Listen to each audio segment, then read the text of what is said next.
we're going to talk about it today, y'all. We're going to talk about it.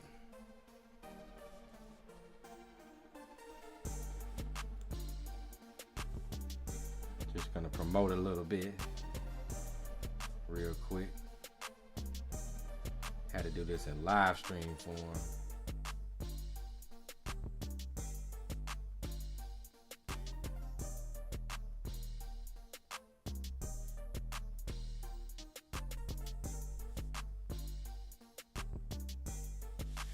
We're going to see who tunes in. We're going to see what people got to say.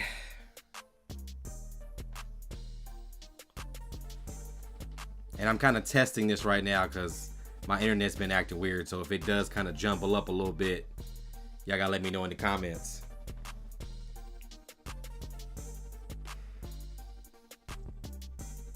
So we're going to talk about, this is what we're going to talk about today. We're going to talk about, is the MCU really in shambles? And we're going to talk about a lot of the rumors and stuff. We're going to go through phase 4. We're going to do a lot of this today. And I hope y'all are here for it. Okay? I hope y'all are here for it. So I think first, let's see. Let me see something here. Let me see where we at. What we looking like.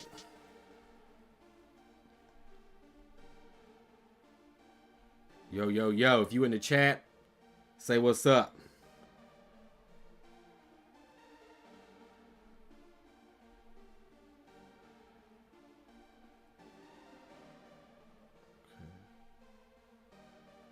Looking good there. That's a bet.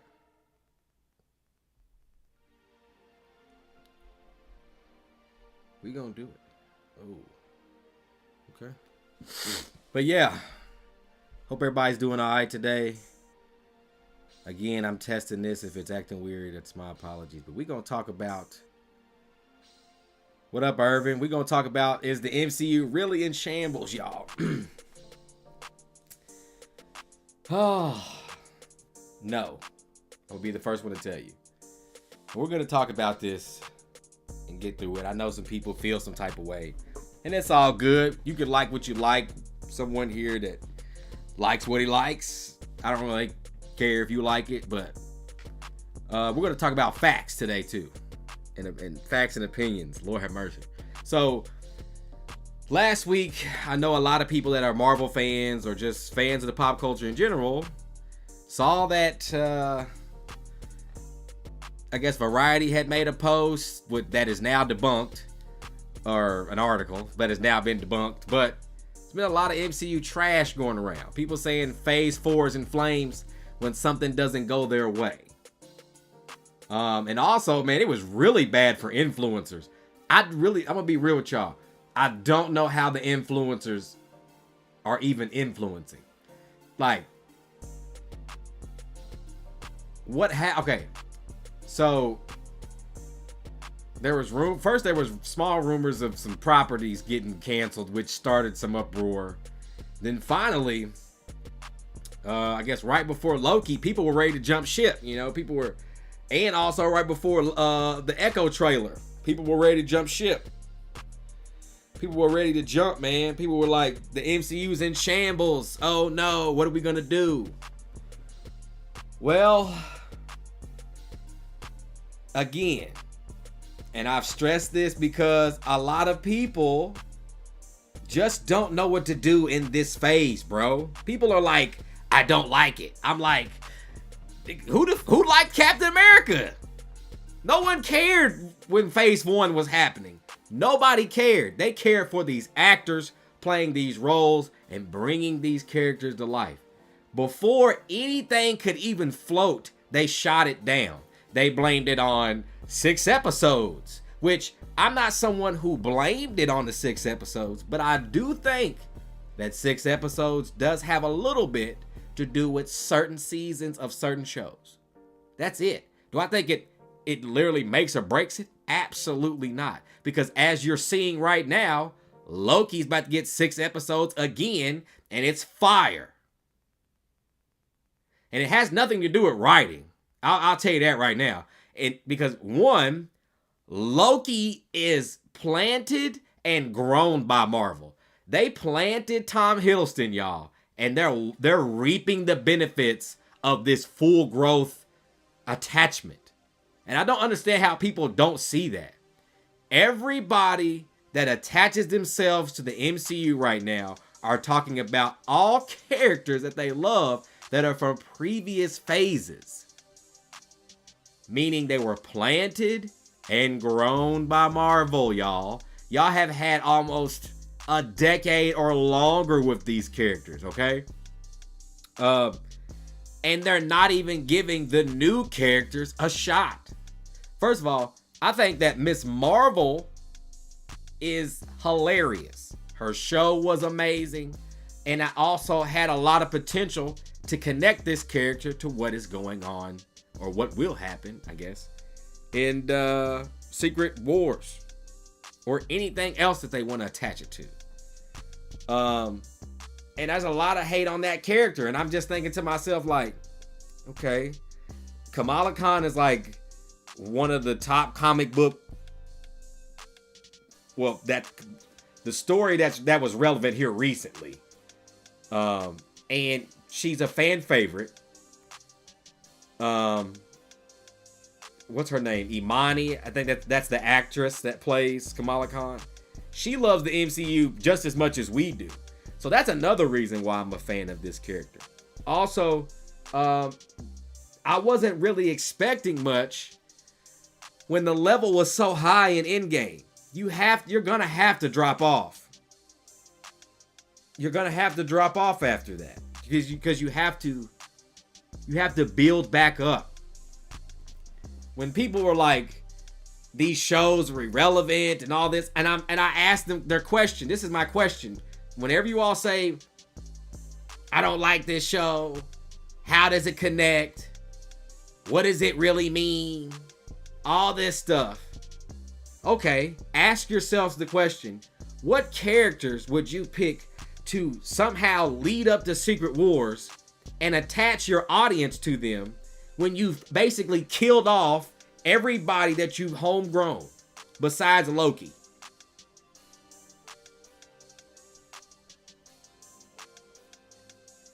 The MCU died with Infinity War. Endgame was and that's the thing about it. See, here I'll tell you about that. Everybody has a problem with Endgame. I don't have an issue with Endgame. I think Endgame is a 20 out of 10. But just like people have a problem with later Saw movies, people have issues with Endgame. People have issues with Halloween Kills. People have issues with Halloween 6, the theatrical cut or the producer's cut. Everybody has issues with the way that things end. And it's because you all don't understand. Like, how would you want this stuff to, like there's only like one superhero movie that low-key got a perfect ending, and that was Logan. And the thing about Logan is that it didn't really matter into continuity. Like, the X-Men continuity was more Yahtzee than where we're at right now. So it didn't matter to continuity. So like it was just a movie to send off. So, but that's the difference. When you don't have no continuity and you're just sending something off, you can have whoever you have show up and end with a bang. But Endgame, I think, was perfect. The shock factor was there. The twist was there. Time travel in a dope way was there. We got the big battle. They did an all-women scene. They did a scene with Tony and Pepper. They did a scene where Captain Marvel showed up.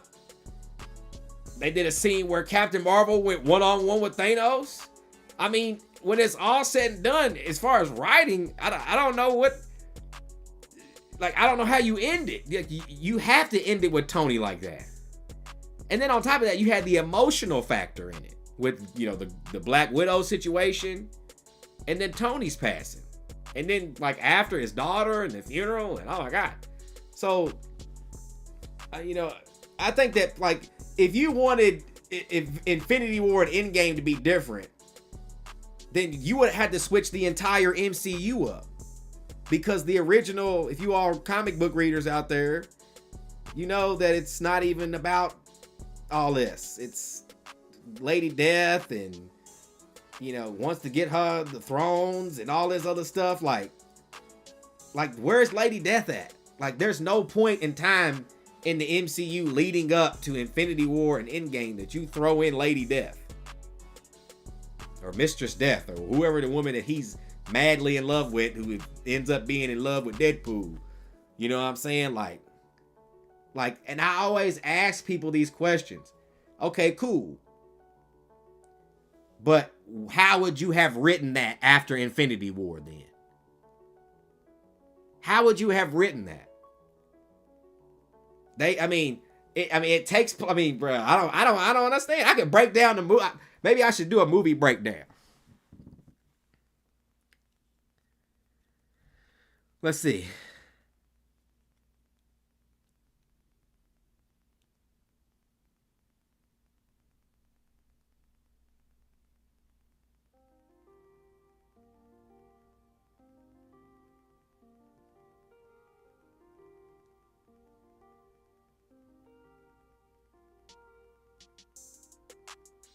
Right. You say it doesn't hold up well because it's Endgame is not meant, it's called Endgame. Do you see what I'm saying? Like, if you want, I think that people will like Secret Wars' ending more than they do Endgame. And cameos, yeah, but as far as the writing, with Infinity War, with Endgame, you knew it was it. You knew that Cap and them and all that was done. Y'all knew that. Thor, we all knew this.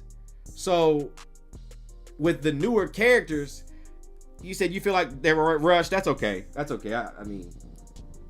I don't necessarily disagree with you, but I don't necessarily agree with you either. But there's nothing wrong with it. No offense or anything like that.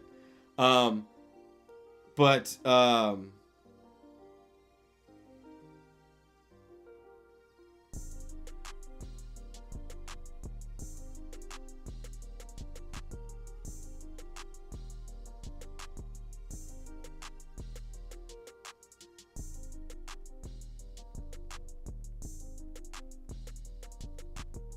yeah, that's the Infinity. That's the original Infinity Gauntlet. He didn't, like, Thanos wasn't trying to kill everybody. he was trying to get with that woman or that dead woman or whatever. He was trying to get with Lady Death. But okay, well, check it out like this. I guarantee you, just like everybody loves Loki episode 5, I guarantee you people gonna feel some way about the ending. It's because you sacrifice something when you do an end to something big. You sacrificed. It's not like remember when they did, I always tell people, I love the new Star Wars trilogy. So for people out there who have seen the new Star Wars trilogy, hear me out. The big battle at the end, that got hurt from Endgame. And it also got hurt because, bro, it's like we knew the end was coming. Like I'm trying to it's hard for me to get this out or like say it or explain it, but it's like in when you do an ending to something, it's either you cliffhang, like as writing. These are your options for a big franchise like this, right? For Endgame, what happened in Infinity War makes total sense to what happened in Endgame, and vice versa. Like, if you was to go backwards from Endgame, it makes sense to Infinity War. And if you go from Infinity War to Endgame, it makes sense.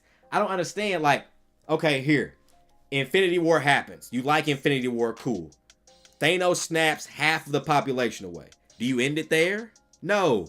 What do you write? You write that they assemble after some years, or they figure out more information, and they go challenge this guy again. Now, did we expect that as viewers? No, but I thought that was hella dope, and it gave me the twist. Because when they chopped my man's head off 10 minutes into the movie, bro, I was confused. I was like, kind of scared. Like, this could go either way. Like, this could be a really bad movie, or this could be a really good movie. I think that the time travel situation, time traveling to retrieve the stones, getting the stones back, bringing half of the population that was snapped away back, but in turn doing that, allowing Thanos from that time, or was it 2014, to come back and wreak his havoc, knowing what he knows and seeing what he saw all up to date. So it makes sense that he shows up unexpected, blows them away, final bout, but then in the last moment when, you know, they on their last leg, Strange shows up, everybody shows up, Cap says Avengers assemble, they battle, Tony dies, Cap does what he wants to do, it transitions itself to what is to come. I be confused at what more did you want? As far as the checking the boxes, Marvel always checks the boxes.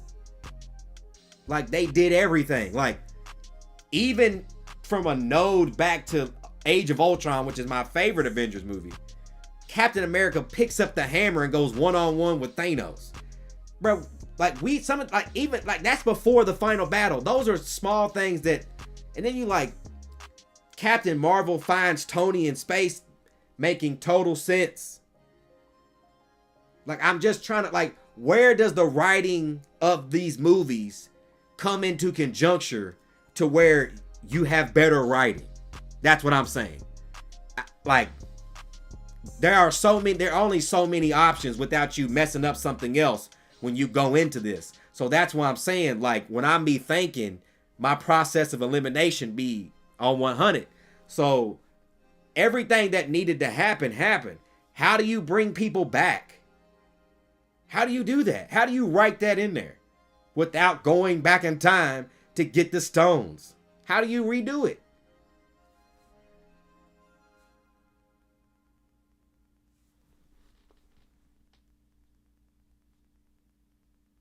It was lazy.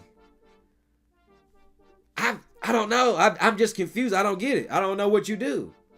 It's a 3-hour movie. I don't know what, like, Tony was working on it. Like, that's why I'm saying, like, they bring it to Tony. He's like, no, bro, we not time traveling. I got my daughter. I don't want to lose her. I don't want to lose nothing that I got. Meanwhile, he misses Tom Holland's character. He starts running the simulation, going through the quantum stuff that Scott was talking about.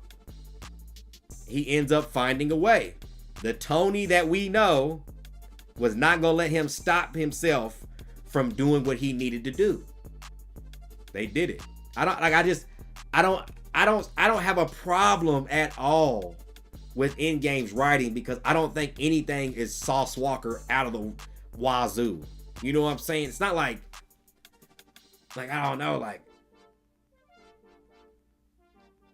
maybe the Gamora and Nebula moments. I don't know. I'm trying to nitpick.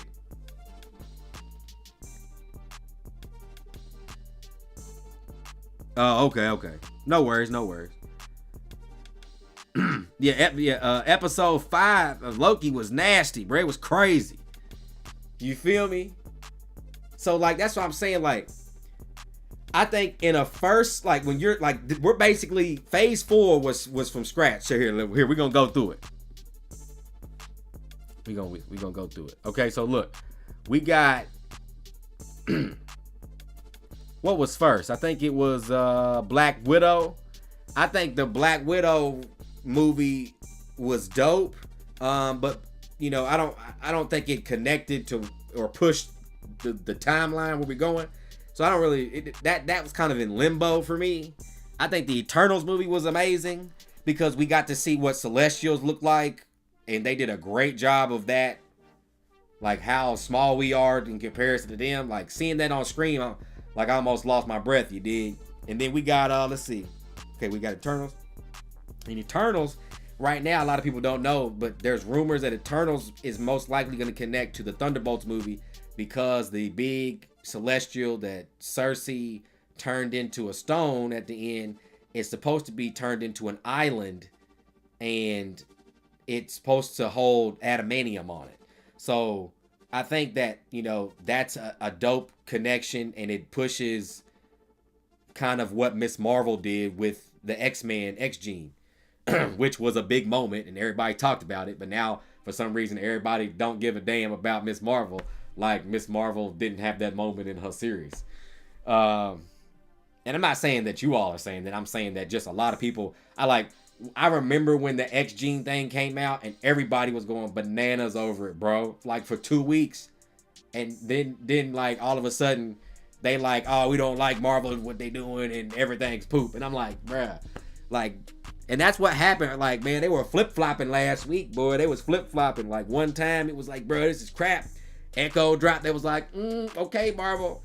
You know what I'm saying? So like, Love and Thunder, I think that goes in limbo too. It's not necessarily the greatest movie, but I think Thor is irrelevant at this point. Pushing the timeline wise, Wakanda Forever was amazing. The Hawkeye series was amazing. Multiverse of Madness was amazing. We got to see the Illuminati. We got to basically multiversal hop. We got to basically have an entire interaction with Mommy Wanda. Like WandaVision was the lead up to that, which people argue Loki or WandaVision is the best Disney Plus series. No Way Home, what are we talking about? Miss Marvel, I think it was a banger, but I think that down the road we will see more connection towards where we're going, and I think that once we do, I think that it will end up making Miss Marvel probably even doper than how I feel. Connectivity wise. Far From Home, I do enjoy that when Mysterio, Jake Gyllenhaal was in that. She-Hulk, a lot of people have issues with She-Hulk, so this is my thing. I think that She-Hulk is a good series, but I think that it doesn't do anything for the context of pushing the timeline. I think it's good for what it needed to do as far as like introducing Daredevil. I think that was a good idea. I think that was dope, but just like a lot of these shows, they were personalized to the character of what, in a sense, would matter to the timeline. Like certain people wanted more from Miss Marvel, more from Moon Knight, and some of the others, but I feel like that they had to tell a story in a sense to where if need be connected, then you can do so. So you have to keep that in mind. You know what I'm saying? Because some of the Thor movies were poop in the very beginning. Like Dark World's not necessarily good. It's better than I thought originally, but it's really still not that good. Original Thor is good. Ragnarok's good. Some people don't even like Ragnarok.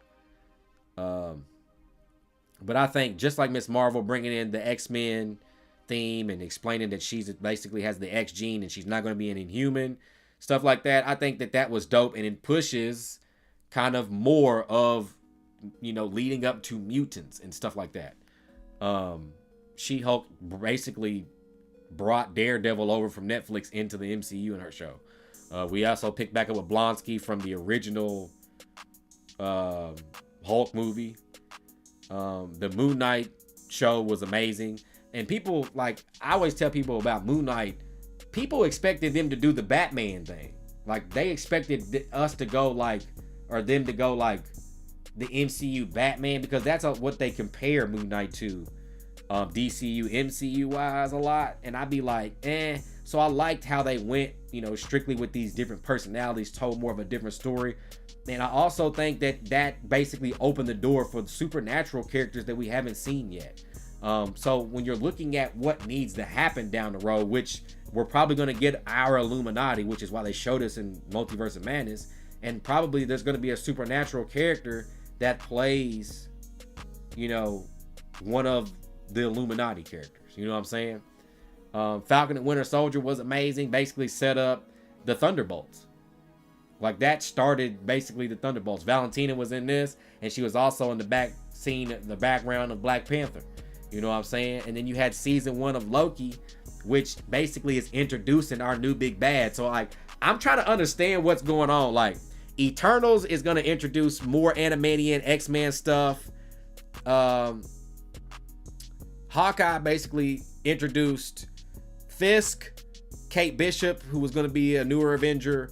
WandaVision continued her story and what she went through, which went into Multiverse of Madness, where we saw multiverses, multiverse hoppers, dream walking, the Darkhold, basically more of Wanda's power, and then I think also was it explained that maybe she wasn't, or she was a witch. She turned into a witch in WandaVision, and then she used her powers in Multiverse of Madness.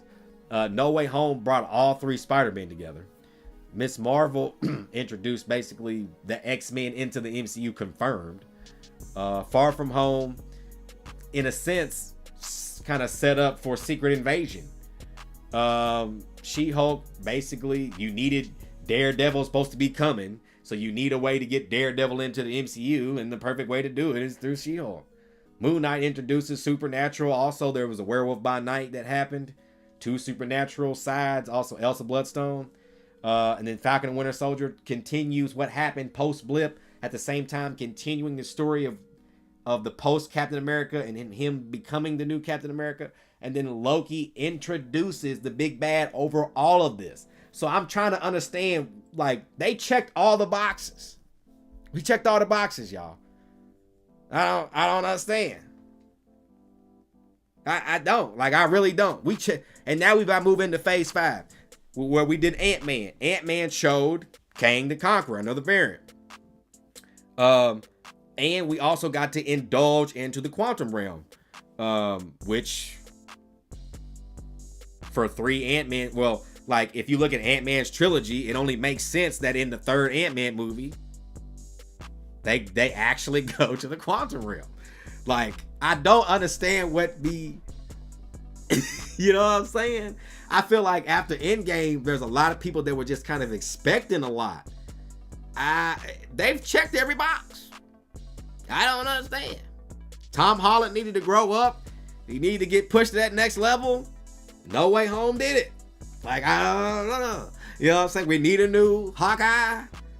He's the only one that kind of didn't get a chance to continue, or he was like one of the ones that was left after Endgame, that where you didn't get to see what became of him.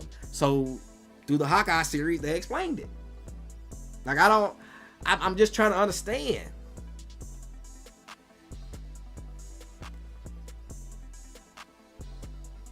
What up, TCP? What up, Wickedy? He said She-Hulk was garbage. The Daredevil episode was the only one, and their spoof from the opening to the old Incredible Hulk show was funny. I have to admit that.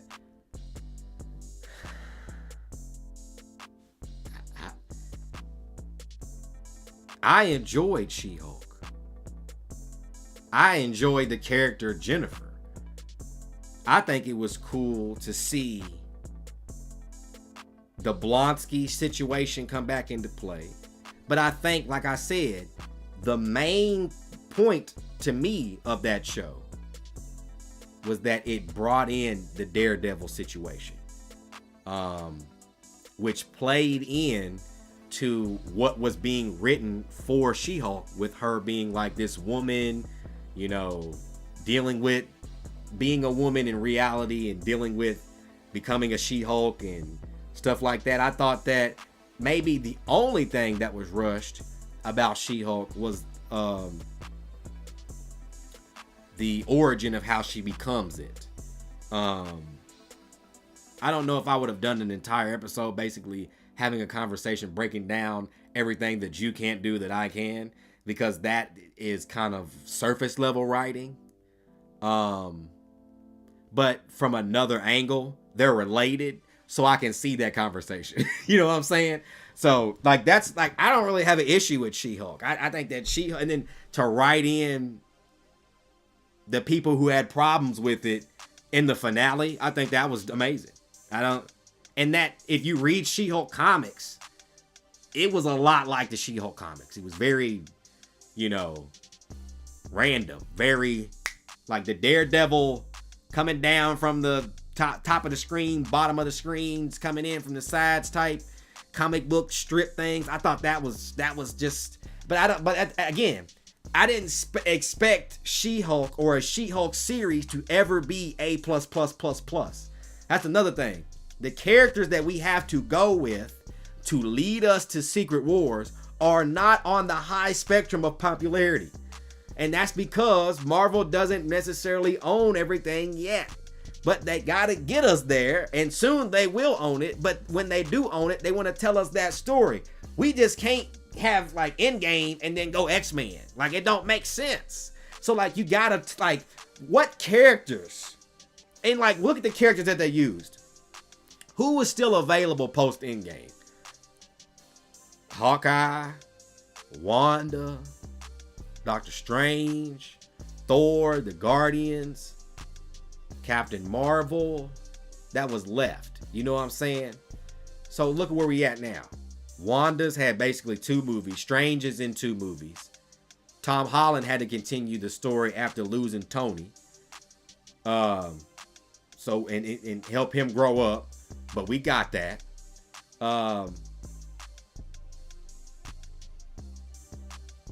Let's see. Hawkeye continuing, meeting with Kate Bishop, running into Yelena, introducing Yelena through that. I just don't understand. Like, I think everything has been fine. Like, everything has been, to me, wow. The only thing that I think that really just doesn't matter is Secret Invasion. You know?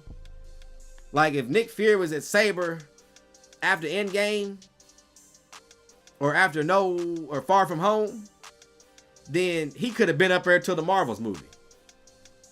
It wouldn't have mattered. And then they could have rolled that out a little bit in the Marvels movie. You know what I mean? But they had to check the box about the Skrulls, because they opened up that can of worms in Far From Home. You see the connectivity, bro. They're not missing. That's what I'm saying. Like, every time something needs to connect, or something needs to adapt, or something needs to be brought in, or become relevant slowly, they're good at that. They're really good at that. Like the guy the other day who got in the comments on the channel and said that I don't know good movie writing and all that, and I was like, bro, my favorite movie is Interstellar. Interstellar is the best movie that I could possibly think of. It's and you want to talk about writing and cinematography and screenwriting and all that, like, bro, like, what? Guardians of the Galaxy is a good movie. I never said that I didn't like Guardians of the Galaxy, but I was also someone that wasn't hung over heels for it. I thought the second movie was a lot better than the third one, and I wasn't super attached to the Rocket story, but I thought that it was a good movie, because if you're away from the MCU and then you're looking at Guardians of the Galaxy, if you watch those movies without having the in-between context, it makes sense of why they went the Rocket route. So like when I see stuff like that, like, it's cool, but like, they're not necessarily relevant to the continuum of Marvel, or what Marvel is Secret Wars. So like, I wasn't like, oh my god, this is gonna mean like, yeah, it's cool that we still have a group of Guardians. They ended their story and they ended it well. I thought that was amazing. Cool. But I still think I like the second film more. But like, for me, you gotta like, I gotta see the miss. Like, if we would have made it through the whole She-Hulk series and Daredevil didn't get connected, throw that shit in the trash. I'll be the first one to tell you. Not because the show is garbage, but because there needs to be connectivity as much as possible. You know what I'm saying? In some form or fashion. And if you're not pushing the envelope, then in a sense, it's kind of irrelevant.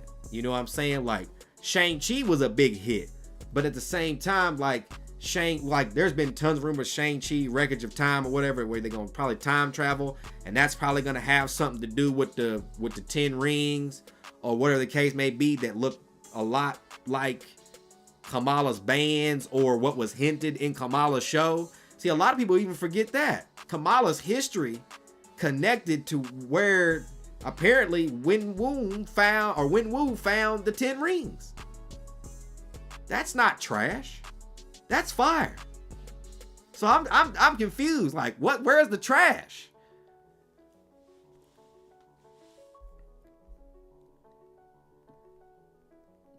TC, what do you say? Yeah, they could have flushed out the She-Hulk origin just a little bit better. Like, I get it because they're related.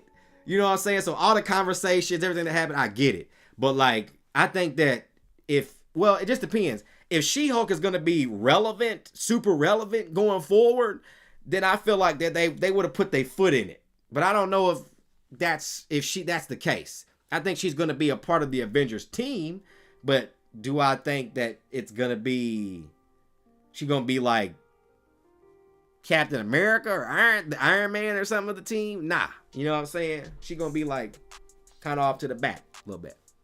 What up, Ghost?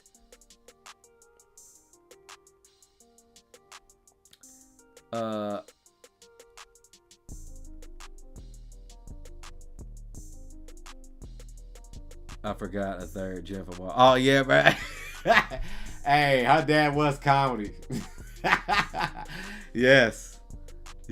I was done with the MCU after No Way Home. The only thing that I want is Invincible and The Boys, and now going into Invincible War Season 2. I have never watched Invincible, but I know a lot of people that enjoy it, and there's nothing wrong with that because I know a lot of people that like The Boys superhero stuff a lot more. If Disney didn't own Marvel would probably put out more stuff closer to The Boys, but not as graphic. But just away from the pillow soft blow. You know what y'all know what I'm talking about. The Disney effect. Shang-Chi on its own is actually not a bad film. I was just okay with it. I think Shang-Chi was a really, really good movie. Like that was like Shane, like we got to react to that movie on the channel with White Gold, because I did it kind of early. But I don't know I think me and White Gold went to see it, or maybe me and Dizzy did, but we got to get White Gold's reaction to Shang-Chi on the channel, see how she feels. I think Michelle Yeoh and them being in it, bro, that movie was a masterpiece. God. And then like the fight at the end with the rings and his dad, bro. And then it was a dragon in that movie, bro. I forgot. Bro, when they pulled out that dragon, bro, I was blown away, bro. How many times you see a movie with a dragon in it? The Spider-Verse movie first was really good for Miles Morales fan, but the second one I didn't care about Gwen's story in the first part. Damn. Damn, hey. I'll be real with you. I liked Awkwafina, but I feel you. Because there's a lot of people that don't like the Awkwafina style jokes or just her jokes in general. So I feel you 1000%. There's so many people that told me that, where they were like, man, that movie was fire, but Awkwafina, or like they got like a little issue with her or something.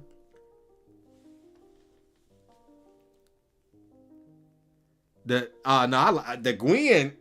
Gwen story, if it means something in the third movie to the trilogy, then I'm here for it. But if it don't really mean nothing, then they wasted like the first 45 minutes of that movie to give us a backstory on this person that we never really gonna, you know what I'm saying? So maybe it'll be relevant, or they'll be relevant to like Secret Wars and everything, to like the multiverse. You know what I'm saying? But to me, man, I think that for right now, from my seat, after watching watching episode 5 of Loki, I think Marvel's good. And then we got that Echo trailer. That Echo trailer was fire. I'm here for the violence. You know what? Well, not, you know what I mean. In the shows. I don't condone violence. So don't go do no violence, and told him that on Fireworks Channel, he was telling everybody to be violent. Don't do that. But I do enjoy the non-holding back. And I don't know if you all know that or knew that they released that the Echo TV mature grounded series type stuff is going to be under this new Marvel Spotlight logo, which I think is pretty cool. But at the same time, bro, like, I mean, for the things that needed to be graphic, they haven't held back. I mean, in Captain America or Falcon and Winter Soldier, they chopped the dude's head off with Cap's shield. That was nuts. Hey, I'll never forget that, bro. That was the darkest that the MCU had ever gotten. I was looking like, damn. It was either that or like when Wanda was like looking at pieces of Vision, bro. I think that was crazy. That was crazy to me. And then like we also got stuff like Vision Quest that's supposed to happen. Armor Wars is supposed to happen with Don Cheadle.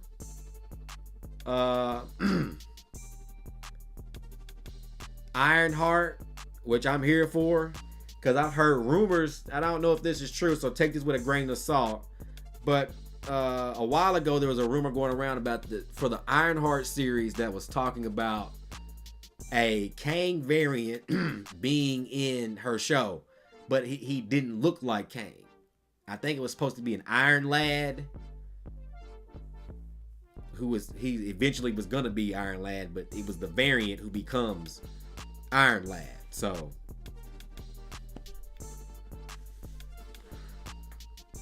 no, that's all good. I like the I like both Spider-Verse movies. I think that it's good that Sony found something for their business, but it's also good that they found something that's actually really good. And to me, it adds to the Spider-Man-ness of what we already have. You know what I mean?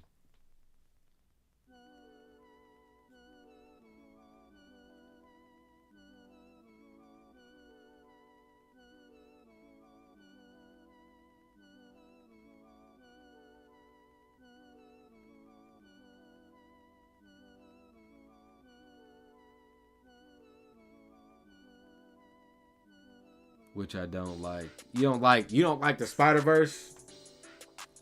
I mean, that's the thing. Sony is not good. They're not good at what they do, bro.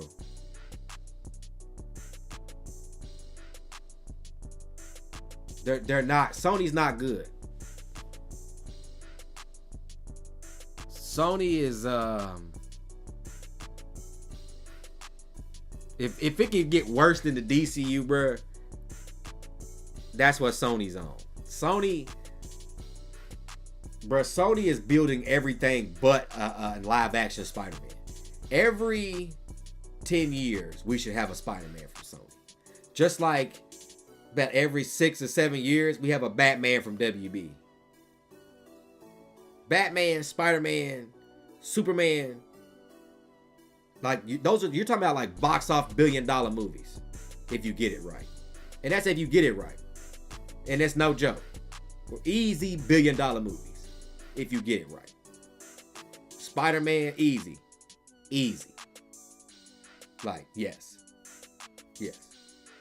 And the thing about it is, like, Sony could play ball with Marvel for real. Because with the multiverse and already, have done No Way Home. But I don't understand why Sony don't play ball. Sony was like, nah, we're gonna do this Morbius post-credit scene. And then now it's like Kraven the Hunter wants to fight Morbius at the end of that movie or something. I was like, what? What up, CDXX? Now, you ain't missing anything, man. We just talking about people talking about Marvel's in shambles. I beg to differ.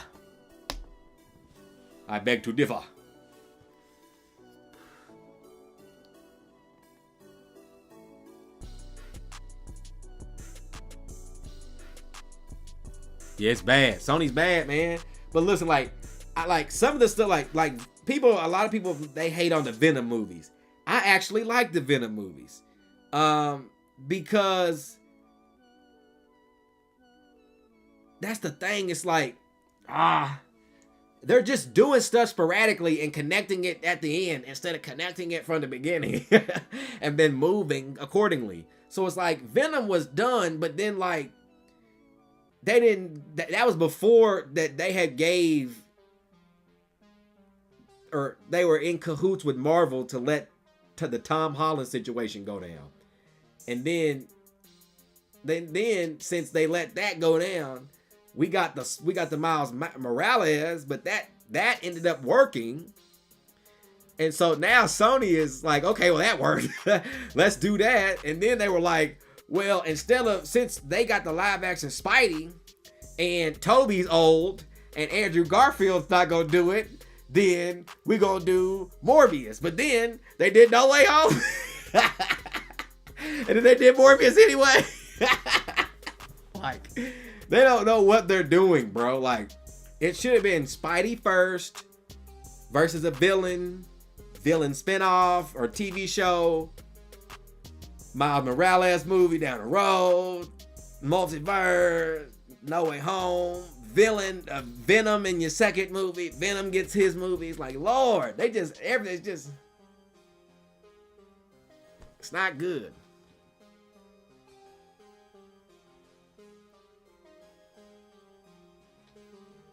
Yeah, Carnage. Woody Harrelson playing Carnage was awesome.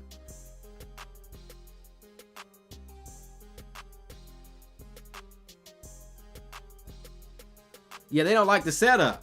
But before we even get to the setup, this is what I'm asking people.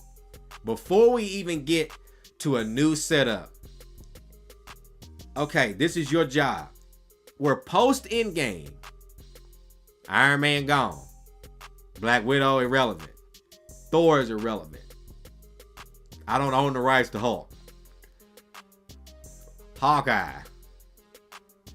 How do I get to Secret Wars without using none of those characters? Now y'all tell me. Do you immediately jump into the Fantastic Four? Do you immediately do it? Is that what y'all do?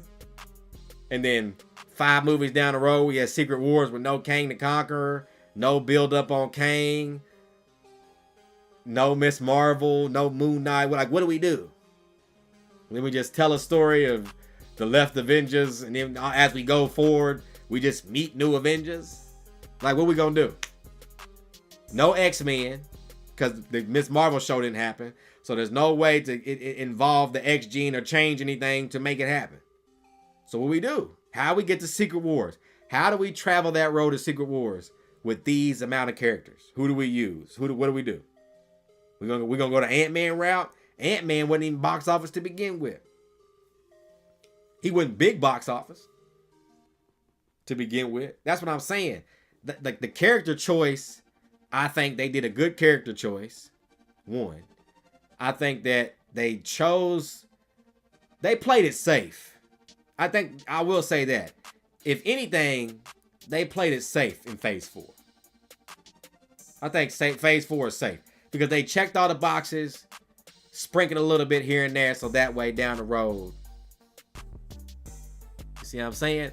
And then with the supernatural stuff, we can get to Midnight Suns, Wanda, and Blade, and Ghost Rider, and Moon Knight, and Elsa Bloodstone, Werewolf by Night, Man Thing.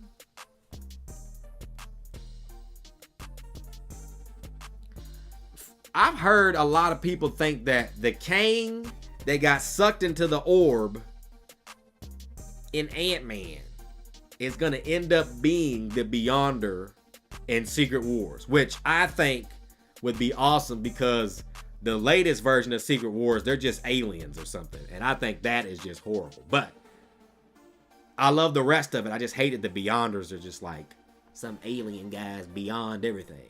Like, but then Doom is like, no, what are you thinking? And he steals the power.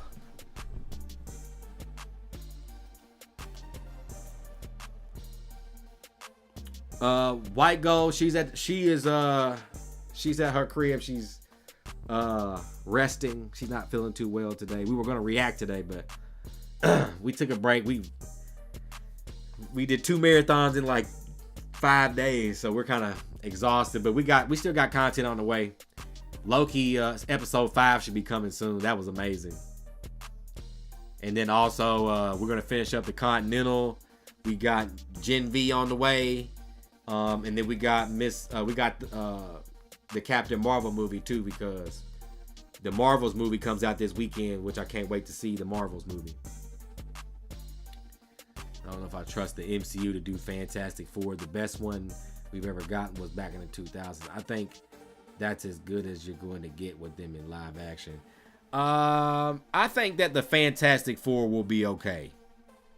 And this is my reason. Because as much as I've talked on this live and we've expressed our opinion of what we don't like and stuff, if Marvel gets the Fantastic Four wrong, it's over. It's over. And what I mean by it's over, like, it's dead. Like, dead in the water. Like, we're having a conversation right now as the MCU in shambles, and I'm telling people no. But if they get the Fantastic Four wrong, like totally wrong, or even wrong, it's over. There's no hope for Secret Wars. There's no hope for none of that. Like, that's like Marvel's been wanting that property back. Like, they should treat the Fantastic Four like they're gonna treat the X-Men, and while they're rebooting, to recast and indulge into, you know, the mutant saga and give us real stories and be able to go balls deep in it. You know what I mean? Because like right now, like they could do it, but you would do it one without showing love to the previous X-Men or anybody that had a potential to make a cameo or do anything.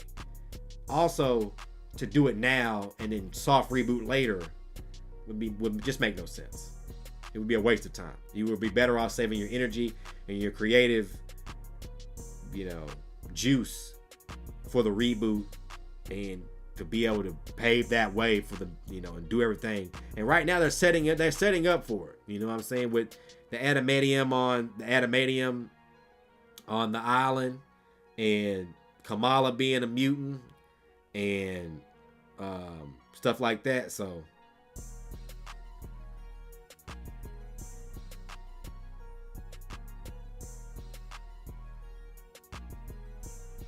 they can't screw him up, bro. It's over. I mean it. If you think it's bad now, bro, you might see them out there burning MCU jerseys like they was LeBron jerseys when he left Cleveland for Miami.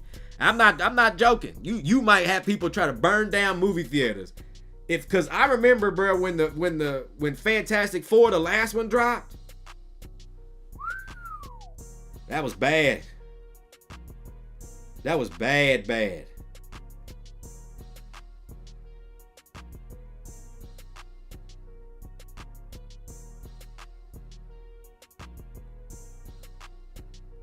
Bro, you have to watch the second season of Loki.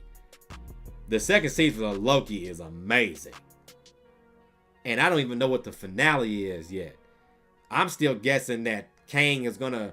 I think that... Well, I don't want to spoil you. I don't want to spoil you.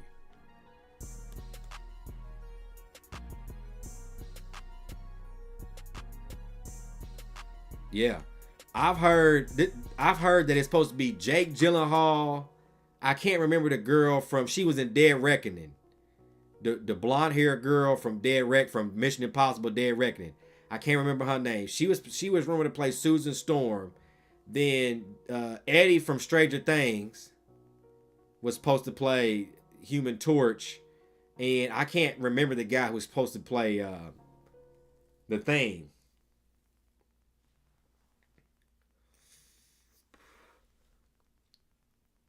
They're saying that Galactus is supposed to be in the first Fantastic Four movie. I don't necessarily know how I feel about that, but at the same time, they've already introduced Celestials. See what I'm saying? So, like, if we see a Galactus, we are gonna know what he looked like. it makes sense. If you watched Eternals. The only thing I don't like about Eternals is the damn post-credit scenes. They're so, like, at this point, those are the most irrelevant. The post-credit scenes of the Eternals is the most irrelevant Marvel content that has happened in Phase 4.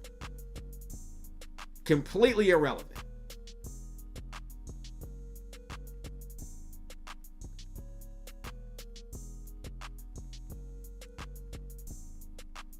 Yeah, it's bad. That last comic, that 2015. No way.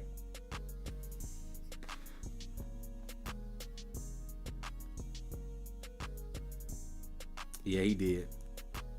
I don't know who I would pick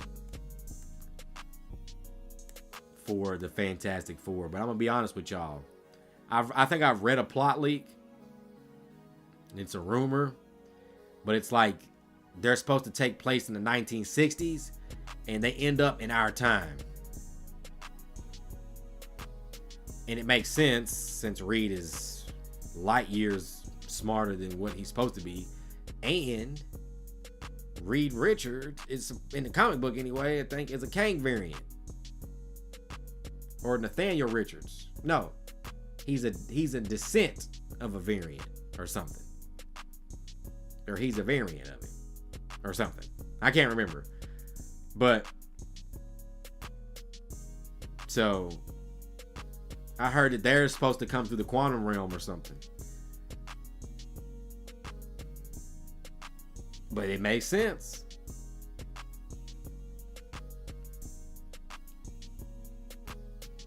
Yeah. They make because maybe Galactus. This is my thing. Maybe Galactus was so big that the cloud of smoke that we saw was him using his power.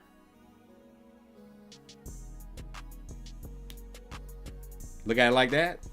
Is it better that way? It's still bad.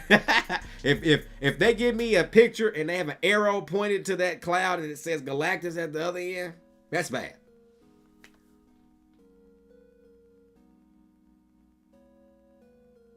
That's what I heard that was rumored. I don't know if I still have it. I used to have a plot leak. I don't know if I still have it.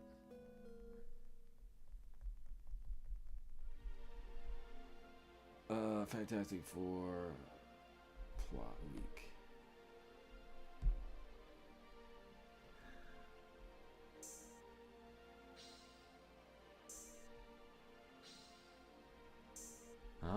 Let's see. I might be able to find it if Reddit don't bullshit.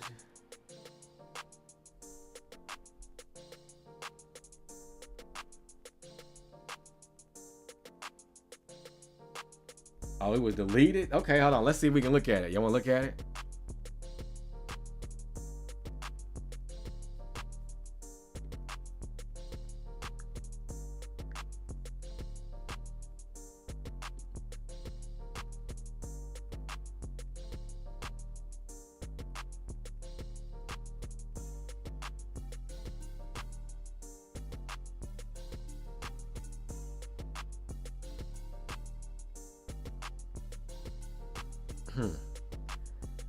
Okay, we'll check this out. Let's see.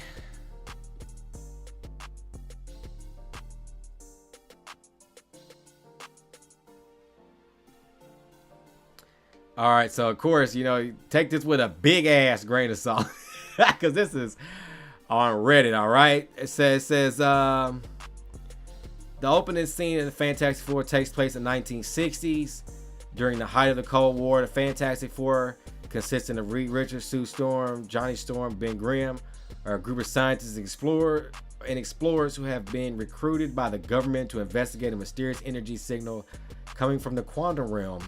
As they enter the quantum realm, they're exposed to radiation that give them their superpowers. While exploring the strange new realm, they encounter a powerful entity known as the Timekeeper, who warns them of a great danger that threatens the entire universe. The Timekeeper explains there's a powerful being known as Kang the Conqueror, who is attempting to manipulate time to his own advantage. The Fantastic Four must travel through time and stop Kang and prevent him from altering the course of history, along the way encountering several important figures from the MCU, including Howard Stark, Peggy Carter, Hank Pym. They also meet a young scientist named the Beyonder, who will become a key player in a future Fantastic Four sequel or crossover. As they travel through time, the Fantastic Four must use their powers and scientific knowledge to outsmart Kang and prevent him from altering the timeline.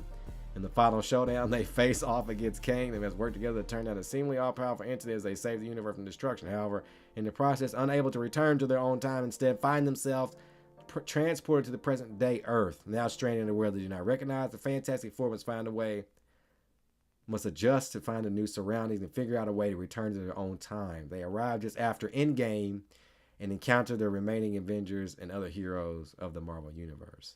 They warn Avengers of a powerful, dangerous villain who has been manipulating events throughout history. Well, I think that tells you right there that it's boo-boo grass. But also can confirm it's true. Y'all read the comments. But nah, y'all. What y'all think? How's that sound? How's that sound? That was from Reddit. Reddit's full of beans, though. So, no, that's like I said, take it with a big grain of salt, player.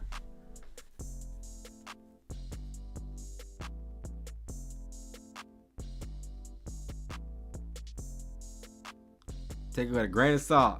Michael Jackson was in that Fantastic Four movie, boy. Nah, that used to be a better one than that, bruh. Real talk. But I mean, it's all good to kind of go through these dumb plot leaks. Oh, this one. Okay, this one was August the 4th. Somebody got it on here. Oh, no, that's the one. That's just the same joint. That's the same joint. That's the same one. Damn, go back. Forbes posted it.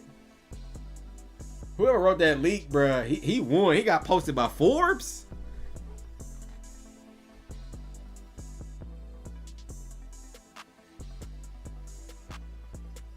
Hey, bruh, I don't like. It sounded good till they popped back up right before Endgame and told everybody that Kang is coming.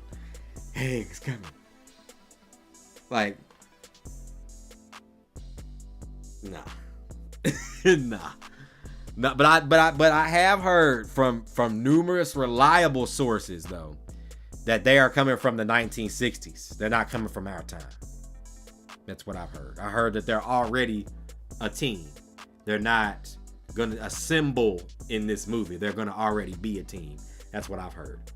Kind of like what they did with Spider-Man. They didn't give my man like an origin story. They kind of just kept it off to the side and kind of like gave us that terrible first Vulture movie. Take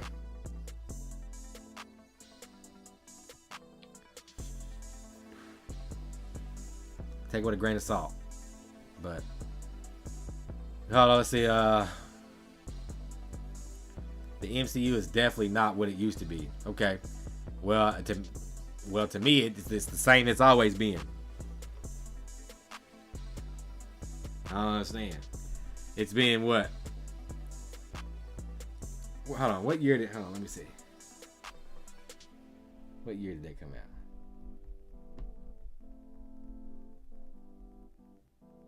(2019). So 2020, 2021, 2022, 2022. So it's been 4 years since we've had an Avengers movie.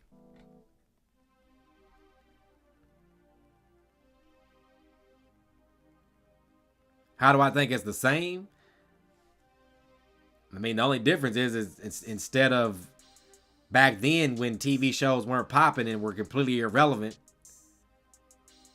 now we got TV shows. And we have TV shows for characters that are not box office. So the ones that they had the rights to, they made box office. But then they killed them off. So then you left with nobody else that's really box office, unless you milk the hell out of your first 3 phases, which in a sense they kind of had.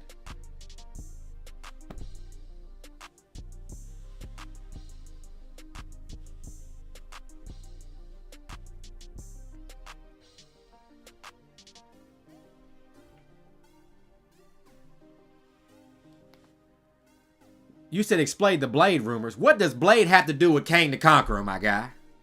Tell me. What in the hell, like, what is Blade gonna do when, are they even gonna meet face to face?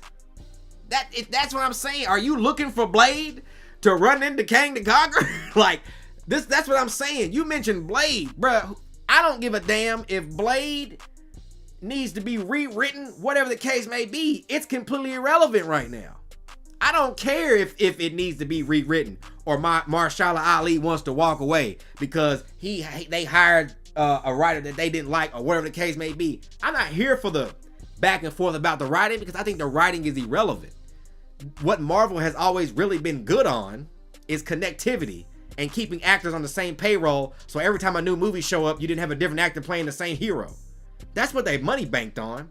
That's like the story, like all the stories that you claiming from the past phases were phases that comic book readers hated. People, I know a lot of people who, I'm someone who loved Ragnarok.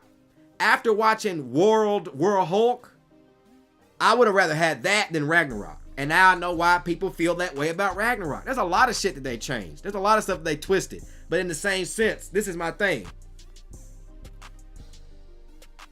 And I said this earlier, and I know you just got here, but Marvel has checked every box. Every single box.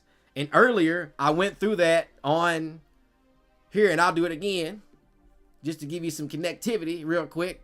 So, we're going to Black Widow, introduce Yelena, which ties back into Hawkeye, which makes her irrelevant going forward.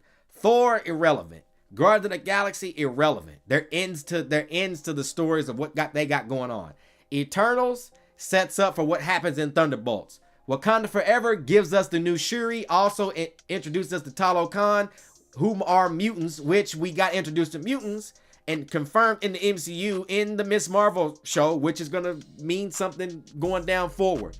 Shang-Chi also means something to Ms. Marvel because in Ms. Marvel, in her history, the same place that the Bengals came from is the same place that Wing Wu got them 10 rings from, apparently. Or they originated from the same spot anyway.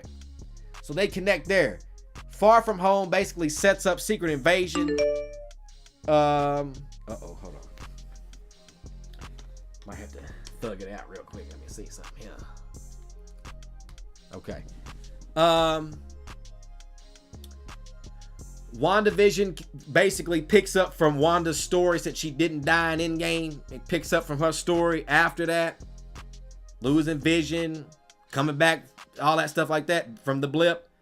What she deals with and post blip goes on, and it introduces Monica Rambeau, Sword, White Vision, Agatha Harkness, and pulls us into Doctor Strange, Multiverse of Madness, where we got the Illuminati, Reed Richards, another Captain Marvel, Captain Carter from What If became live action. We got to see Sinister Strange. We got the multiversal hop. We got to see Dream Walking and stuff like that. We got all into that. She-Hulk brings in Daredevil from the Netflix series.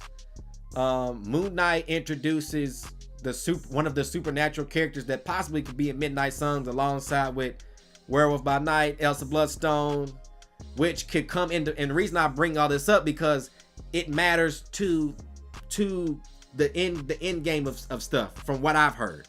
Now, I could be wrong, but from what I heard, so take it with a grain of salt. But like the supernatural characters are supposed to end up being like the Midnight Suns, and they are supposed to deal with a Kang variant. A lot of these groups they're gonna end up teaming up and having to deal with different Kang variants. So a lot of these shows also are branching off shows that are coming into phase 5 as well, with Black Panther giving us the Ironheart show, Loki season 2, Loki season 1 basically introduced a Kang variant. Same thing with Loki season 2. Falcon and Winter Soldier basically talks about what happens after Endgame with the blip, with people in real life. Ant-Man basically dives back into the quantum realm, which was expected because if you look at his trilogy, it was bound to happen. in his trilogy that he ends up in the quantum realm. It would have been a complete mistake to the Ant-Man trilogy if you didn't have one of his movies, or at least the third one, since you had built it up that way to go into the quantum realm. So I think that everything that we've gotten so far matters. And again, Echo's up next. Well, I think it's X-Men 97, What If, and then you getting Echo in January. Echo, I think, is going to push more of the Wilson Fisk and Daredevil stuff, which probably will lead right into the Daredevil show. And so it is, if it pushes towards the direction that we need to go, then I'm here for it. And I feel like all of these properties that I just named, or all this connectivity that I just gave you, is not hard to do. And that's what Marvel banks their stuff on. They connected everything. That's why Endgame was a hit, because they were able to write and connect everything without it being so damn cheesy. Just having people come back from the dead type shit. You know what I'm saying? Like, or like they gave it something else. You know what I'm saying? Like you there was many ways that you could have just rolled it off, but it's Endgame. It's got to be, you know what I'm saying? Like, it makes sense. The Marvels is going to basically pick up and capitalize on the relationship between Carol and Monica Rambeau from them being children, or from when she was a child and up until now. Miss Marvel, this is probably her first time really being on a superhero team, being that young, getting the experience, because she's probably going to be a new Avenger or a young Avenger. It just makes sense. Like, okay, cool.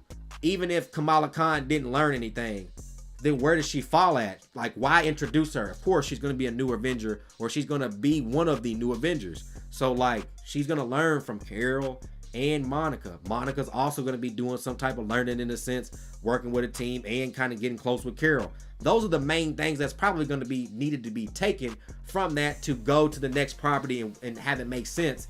All the bells and whistles is cool, but if the connectivity isn't there, then you're doing what they used to do, where you would just make a superhero movie, and then if you wanted to collab and put it in the same universe, y'all can work that out down the road. But like, that's the continuity. The continuity is of the connection, not if the show is like this big extravagant A++, and it was never gonna be, because these are not A++ characters.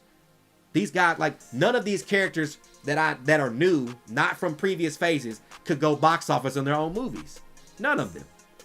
None of them. None of them.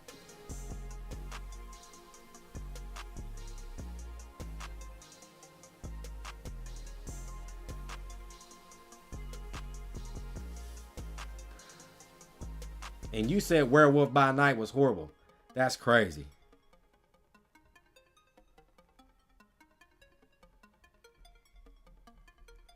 He said, so now you're saying that they won't see the I'm the only one connecting? No, you're the only, bruh. If I just connected it, if I just connected everything, then it's connected. People don't care. People just want to hate. People just want to say, oh, it's dead. They want to get the clickbait. They want to do this. No, it's not. You all didn't give a shit about Captain America, Iron Man, or none of that shit before they started the MCU. You gave a damn about the Fantastic Four and the X-Men. So don't sit here and tell me that, oh my God, you were praising that they did Iron Man, because you didn't give a shit. No one did. No one gave a damn. No one did. X-Men was the money ball. Fantastic Four is the money ball. They didn't own the rights. Hulk is the money ball. They didn't own that. So they had to give you and tell you stuff and give you these movies like this. The reason that Marvel is supreme, bruh, is because of continuity and connectivity, and being able to keep actors on the same roles for a long period of time, so it doesn't look weird when you pull up to a new movie and then Iron Man's being played by Tom Cruise instead of Robert Downey Jr. just because you have no continuity. Those were the issues with what we're talking about. Before we got to the MCU, the issues were continuity and actors. Without no continuity, it made no sense. And then changing actors every 2 times that you rebooted a movie was ridiculous. You needed to have one guy stay to tell the whole story. And they started it. But no one gave a damn about these characters.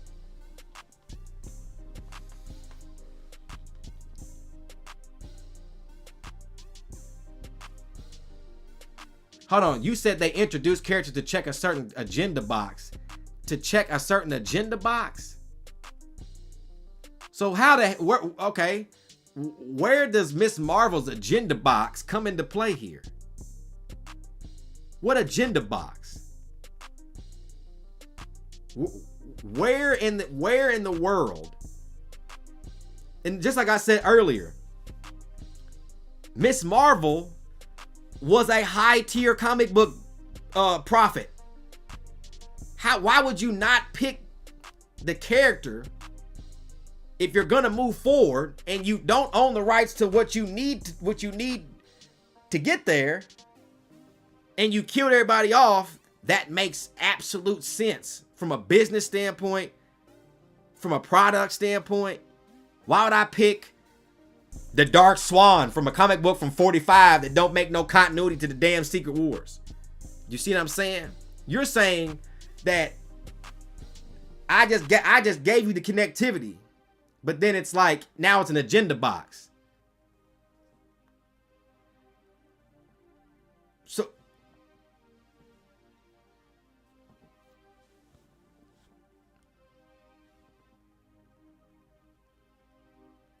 the woke community giving present.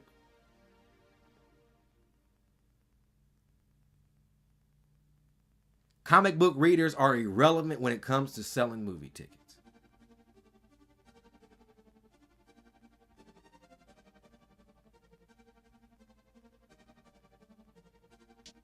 That might be the most blasphemous thing that I've ever heard in my life. Bro, if you have no source material, then every movie, that's the problem. That's a blasphemous statement, bro. I'm shocked that you say that. That's crazy. That's non-factual. Like, forget how I feel. That's non-factual. That is a piece of the pie. If I'm doing profit, bro, that's the reason why we have continuity. Like, so you're saying comic book readers don't feel the theaters. Who in the hell was watching the 2000s X-Men movies then? Who was the ones watching the 2000 Fantastic Four movies then? Who was the ones watching Punisher and Ghost Rider? Who was the ones that was doing that? Comic book readers. That was pre-MCU internet fanboy bull. Those the source material is what gives it life. If you don't have source material and you just make up a movie, then you get Dragon Ball Evolution. Movie fans were not showing up to go and watch a movie called Ghost Rider, bro. They were not going to go and show up to watch a movie called The Punisher. They were not just pulling up to go and see the Fantastic Four. Comic book people during those times were the ones going to do that stuff. It's not like it is now. Like, I've been to like movie theaters that are empty, like Dragon Ball and stuff, but like it took like a 20-year hiatus. Dragon Ball was also never put in theaters to the viewers that was watching it at that age. Yes, that's what I'm saying. Feige himself is a comic book nerd. Kamala Khan, what's her name? Imani, whatever. She's a comic book. Bro, like, that's a blasphemous statement. You're telling me that no comic book people went to go watch those movies in a time when those were the relevant comics. Those were the most relevant money makers. Those are the most relevant stories.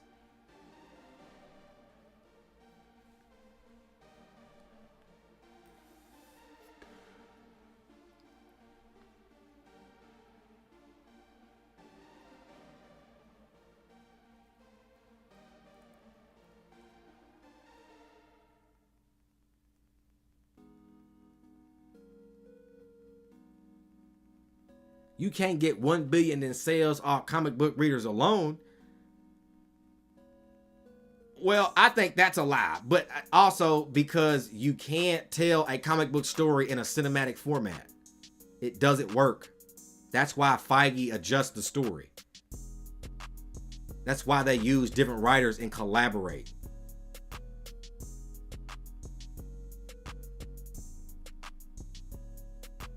I'm bugging? You just told me that comic book readers don't go to the movies. They're not making comic book movies.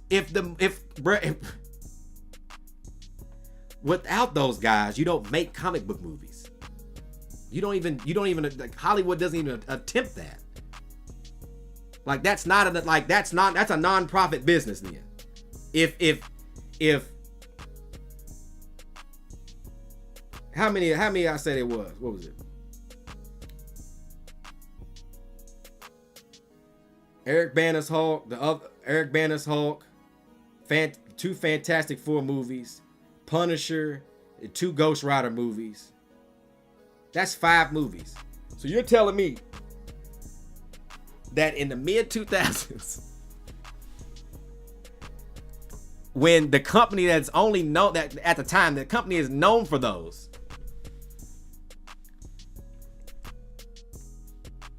was pulling in regular jagulars off the street and not pulling in the comic book fans or the superhero fans.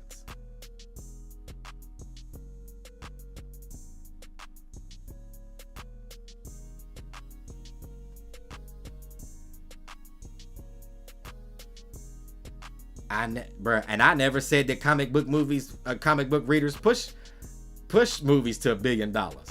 I never said that. You said, here, let me go back and read it. Let me go back and read it.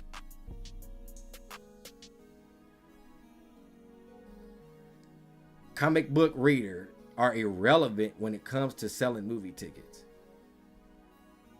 Comic book readers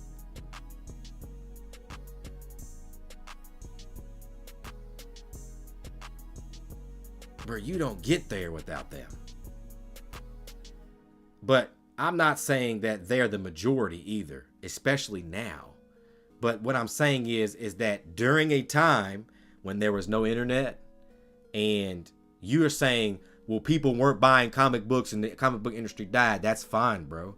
But if just like, who is it? Was it Shueisha?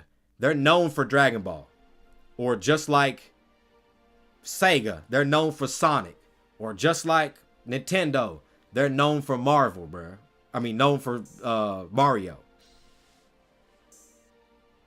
The fandom comes from the source material.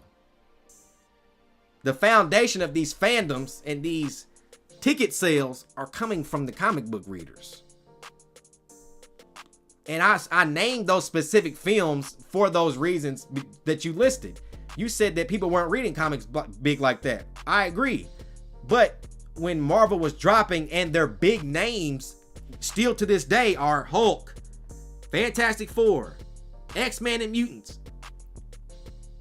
And 2 of them were Hulk. Yeah, 2 Hulk or 1 Hulk movie, 2 Fantastic Fours, and you got off 2 Ghost Rider movies because you was able to get a Nicolas Cage in there. Those movies were more. Those movies had more comic book reader buying those tickets then than it is now. Do you see what I'm saying?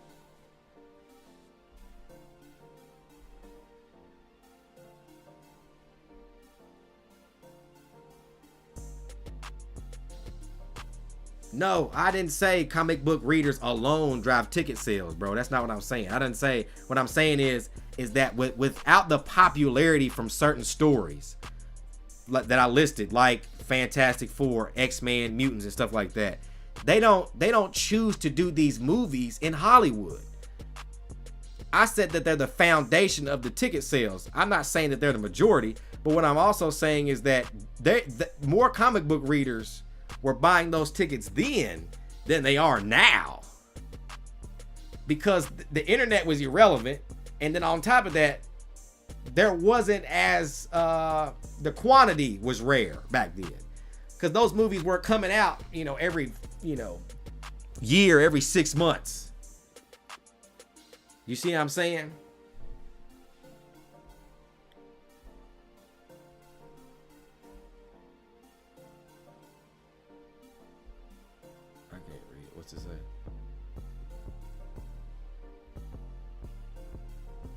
Yet they let their industry die. Oh, there it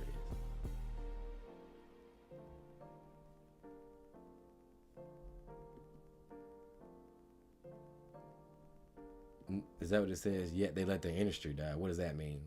Like what? I never disagreed with telling you. My point is, bro, is that we're in a day and age now where the internet is a lot more relevant. Word of mouth is a lot more relevant. Quantity is a lot more relevant. Back then, it was a completely different time. I never said that comic book readers were the ones buying majority of movie tickets. That's never been movies in general. The majority of movie tickets are bought by movie goers. But when you're talking about specific comic book movies in a time, in an era, unlike now, pre-MCU, the people weren't reading comic books. But what I'm saying is that the lack of is what caused those same readers to go and watch movies at a time where you didn't have as much, more so than you do now. That's what I'm saying. You said comic book readers were irrelevant to the equation. I don't think they're ever irrelevant to the equation. Ever. I think that, especially now that comics are, in a sense,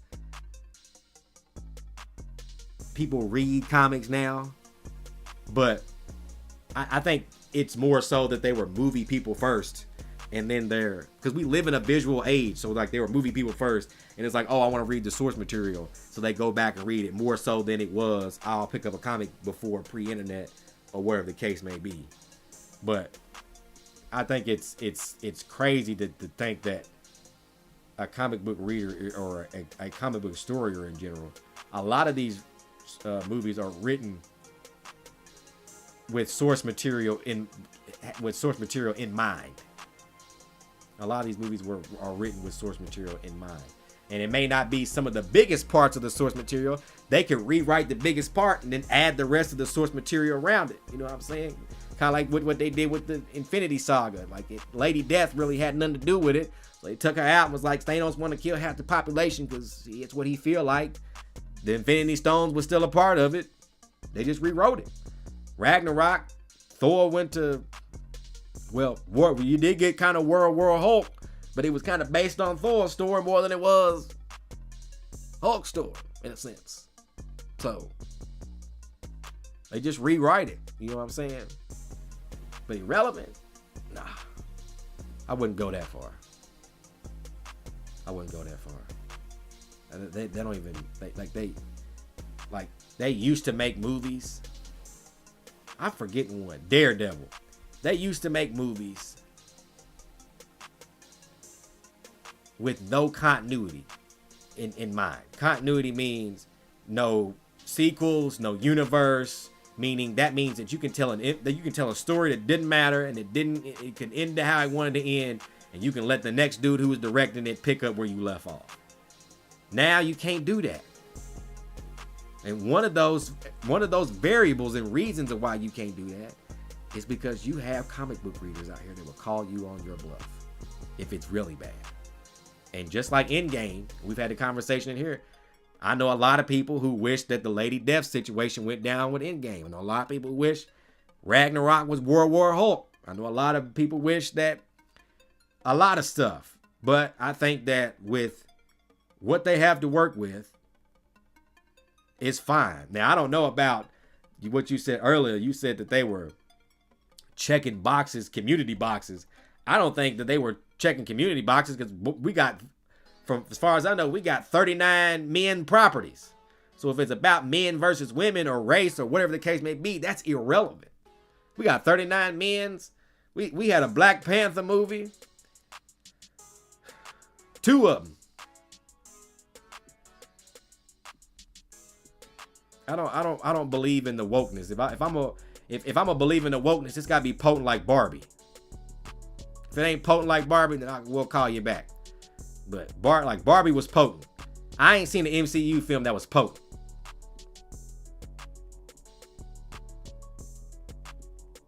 Just because it.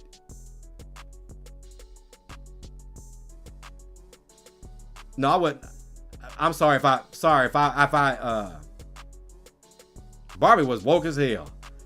Barbie, how do you say? How does Barbie not work? How is Barbie not woke? How is that not? That you know, damn, I'm a dude and I know that, and I don't even. But Barbie's one of my favorite movies. I hate that. Like, just make a movie, make it funny, go on about your day. That was a total sexist argument waiting to happen. Like that movie was bait for them.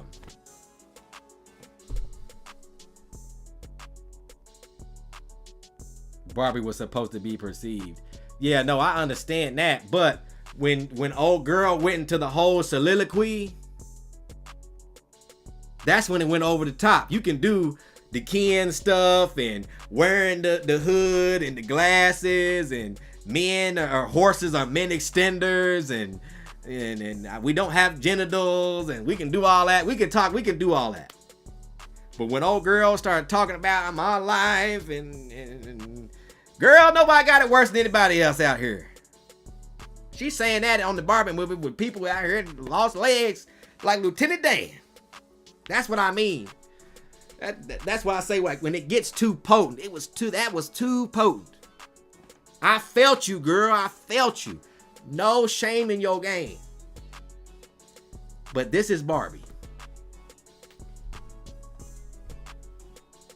And it would have been either way. If Ken had that speech in there, I would have been like, oh, same thing.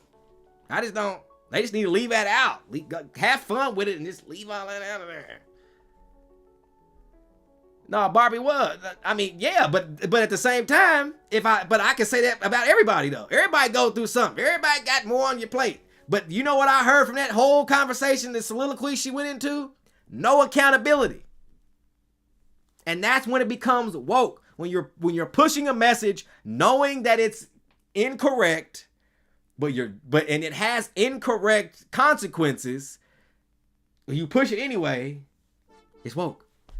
She was spitting facts, but the one thing she didn't say, it was my fault. I got pregnant. I did this. I chose to do this. She didn't say none of that. It was just like, well, why I gotta do this? Well, why, girl? Because you're grown and you're supposed to do this. You got a child. You don't get to care anymore. You have a child. Care about the child. See what I'm saying? Like, that's what I mean. Like, if she was like, you know what? But I got this. I take accountability.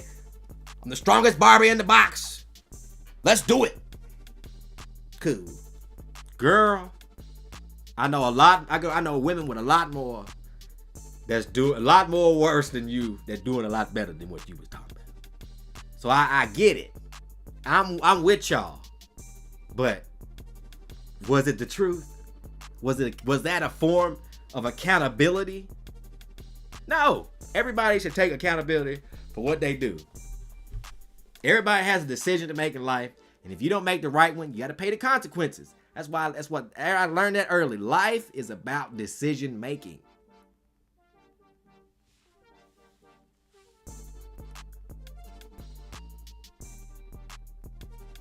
Did I know it's Goku Day all day? Yeah, I watched a little bit of Dragon Ball this morning, bro, and it's Stranger Things Day too. I wish I could watch Dragon Ball on the channel. Me and White Gold, we're gonna do Geekdom 101. He just dropped his web series called Dragon Ball Unseen, where he talks about different Dragon Ball situations that we've never saw. And his pilot episode, I haven't seen it yet, but he said it's about Trunks' timeline before the androids came and everything, and it's when Frieza comes to Earth and Goku's not there.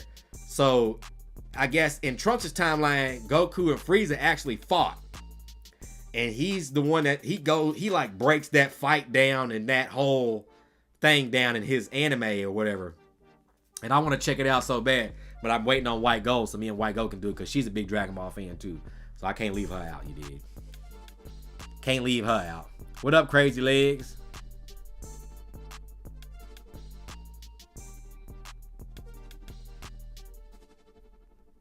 I'm glad everybody tuning in today, man. I appreciate y'all rocking with your boy. I need to live stream a little bit more. My internet, I'm supposed to get my internet fixed if you see it kind of choppy, it's because for something's going on with the internet service over here or something's. It's been slow. That's why last night we were supposed to drop the crazies at 9, but the YouTube and the internet was trying to play us. YouTube's trying it.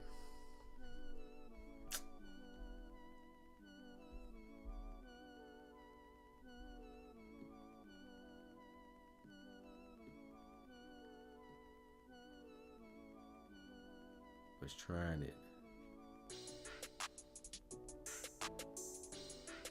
Who's going to see the Marvels this weekend? Hold on, let me show y'all something. Hold on.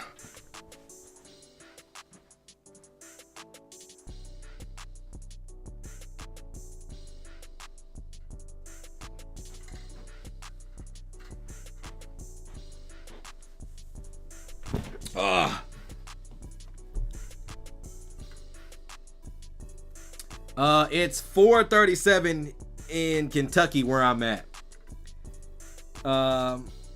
What up, Jacob? Okay, so check this out, y'all. This is the Marvels, the movie cup, and it's LED. It lights up.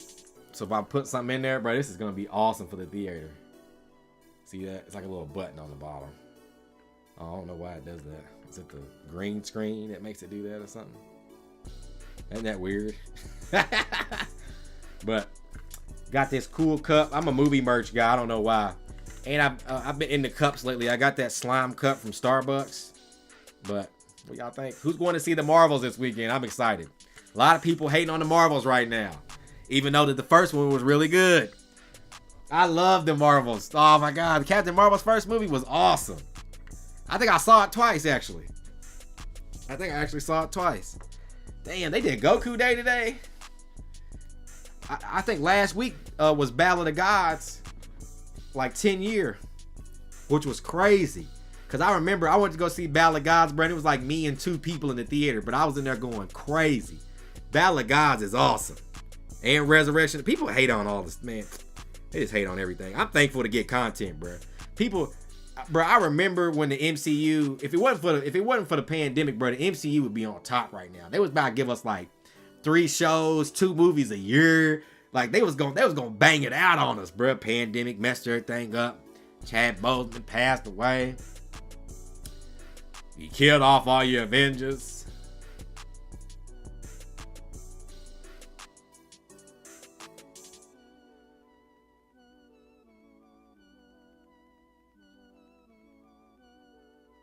Snoop, do you have a PS5? No, I got an Xbox. I want to get a PS5 because I want to play that game, man. Damn, that game would look good, bro. And like, I always tell myself, bro, I like the Xbox a lot, bro. I really do. My son Xboxes, me and him can communicate on the Xbox, stuff like that. They're putting Superman, like who? Like Superman as in who? Like the Squadron Supreme? Is that what you're talking about? I've heard rumors of the Squadron Supreme is supposed to be in the MCU.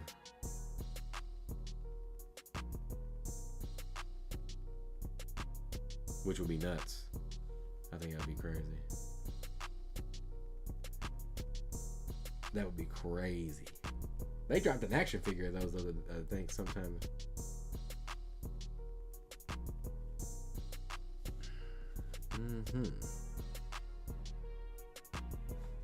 That'd be dope though.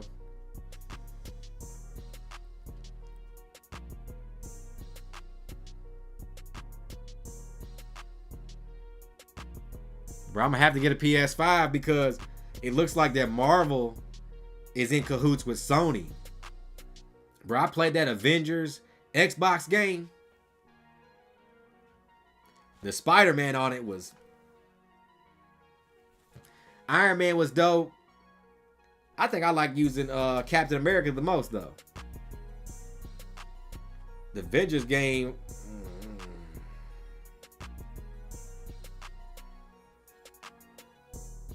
Y'all, I actually think that it's done on the Xbox.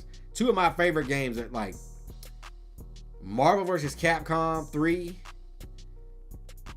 or Marvel vs. Capcom Infinite, and then Jump Force.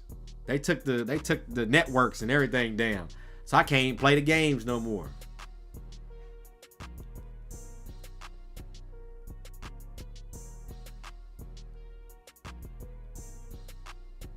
Yeah, it was terrible. The Avengers game was terrible. The best thing about the game was the opening scene where you fight on the bridge, and then you, was it like Avengers Day or something, and all that was going down. Like that was probably the dopest part. Y'all don't know how bad that Spider-Man was on there. The Spider-Man, like the swing was bad. Nah, I couldn't do it, man. I couldn't do it. I couldn't do it, man. Go see the Marvels this weekend. No, I didn't get paid. I want people to go see these movies and enjoy it. These are good movies, damn it. And everybody's hating. Everybody's crying. Everybody's whining. But no one has the road.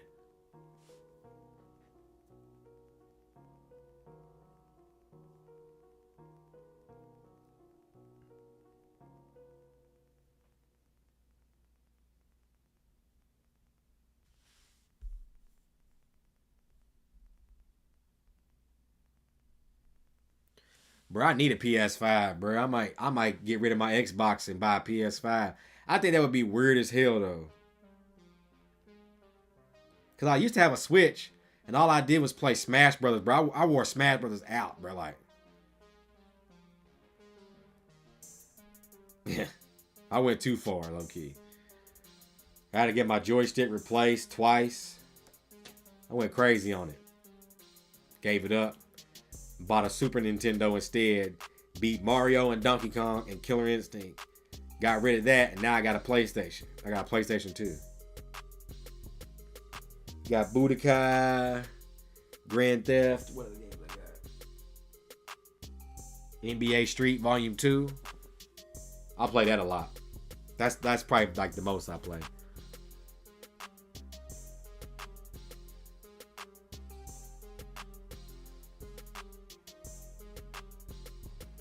Bruh, I heard that you could possibly get I heard that the Wolverine and the Spider-Man game is in the same universe. And I was like, bruh, so you mean to tell me y'all gonna like game collab, bruh? That would be insane. To like game collab.